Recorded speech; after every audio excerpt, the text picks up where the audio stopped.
let's focus the attention on what is being done to try and help the people there. Billions already needed to repair infrastructure in that province of KwaZulu-Natal. Let's speak now to the province's cooperative governance spokesperson, that's Nonala Ndlovu, who speaks to us from the Camperdown, that's near Pietermaritzburg. Ms. Ndlovu, thank you very much for your time. We have heard of the swift action by members of the SANDF alongside emergency teams that have evacuated people who are in areas that are seen as endangered with these latest floods.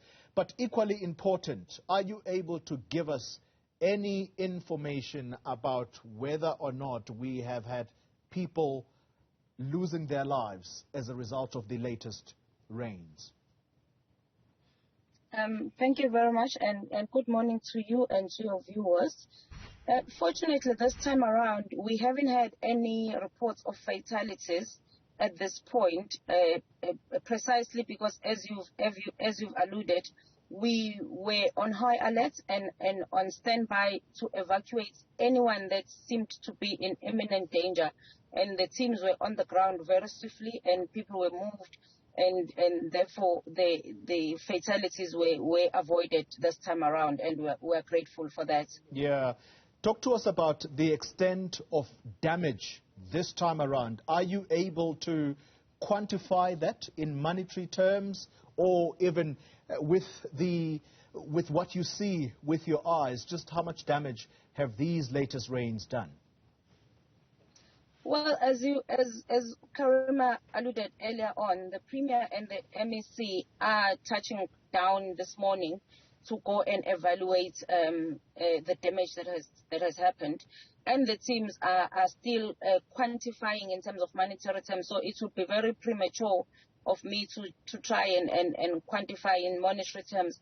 But the damage is huge. You would have heard that a greater part of the damage happened in the north parts of Durban, Ndlovu area, and those are not. Those are much more affluent communities. So you would imagine the amount of damage and the cost thereof to repair whatever damages have been caused. And also, we know that the areas that were hardest hit is also the area of the Bluff. And those are all much more affluent areas, and therefore it will cost much more to restore those areas and the households and the dwellings in those areas. So yes, we are expecting that the damage will run into hundreds of millions of rands to try and repair.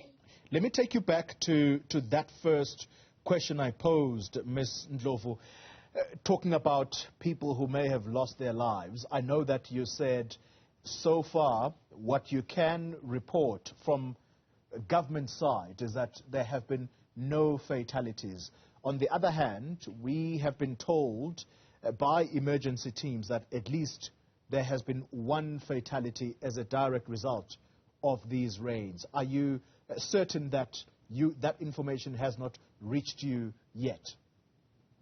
Well, at the moment, that information is not in our hands. That's why I preface by saying, as far as we know at this stage. But as I indicated, the Premier and the MEC are on the ground, and the emergency teams, or the government emergency teams, are quantifying the damages. I'm sure those reports will come through later once they are confirmed through the relevant structures, particularly SAPS is our body that confirms fatalities for us, and we don't report on fatalities unless we have had that information coming from the SAPS. Let's then talk about the monies that have been committed by government, in particular national government, to KwaZulu-Natal. The 1 billion rand that was spoken about, Ms. Ndlovu, that money, your principal, that's the MEC of Kokta now, Mr. Sipho Hlomuga, he said, I think it was 2 weeks ago now, that that money had not reached the coffers of the provincial government. To your knowledge, has any money flowed from national to KZN, or is this about KZN provincial departments reprioritizing their spend to try and commit monies to these flood damages? I wouldn't want to say whether monies have flown from national government or not, because that information I do not have at hand right now. But what I do know for sure is that all provincial governments and the affected municipalities have really been working to reprioritize their budgets so that we are able to start mitigating the effects of the floods that we experience. And I don't know now that there is additional damage, how we're going to cope financially with that. But I imagine that there would be further reprioritization to channel the funds towards the areas that are in dire need. But in as far as money flowing from national government is concerned, I wouldn't want to speculate and talk about that, because I do not have the details at the moment. Well, let me try and ask you this question a little differently. Let's focus the attention on the province. Do you know of any funds, any emergency funds that exist within the province to the amount of about 300 million that the provincial government ought to have tapped into by now? Do you know of the existence of those funds? No, I do not know of the existence of any funds like that. All that I've heard our principals talking about is that we need to reprioritize from the budgets that we have so that we are able to mitigate. Obviously, the disaster management centers do have a budget that they operate from, and we would tap into that budget, and that's the disaster management budget that we'll tap into, as well as we try and reprioritize budgets across the provincial government and the municipalities. Very interesting indeed. All right, final question to you. Can you tell us if you have submitted to National Treasury, because this is now protocol, have you submitted specific plans, project plans, to National Treasury in order for National Treasury to approve for funds to be diverted in order for that money to go towards those particular projects? Because this has been the stumbling block, that the officials in KZN are not following procedure. It could be either that they are deliberate about it or they simply don't know.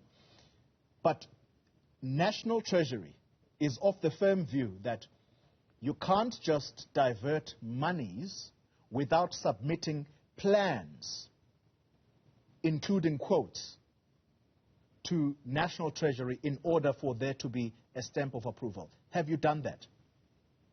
As far as I know, what we needed to do was to do the plans and submit them to the National Disaster Management Center. That I can confirm has been done. The plans have been submitted to the National Disaster Management Center. Whether the National Disaster Management Center has now been in communication and submitted those plans to National Treasury, that is something that I cannot confirm, because it's not within my purview. But what is within my purview is the fact that the plans have been submitted to the National Disaster Management Center, and we are following the processes that should be followed in order to access monies to use to mitigate the effects.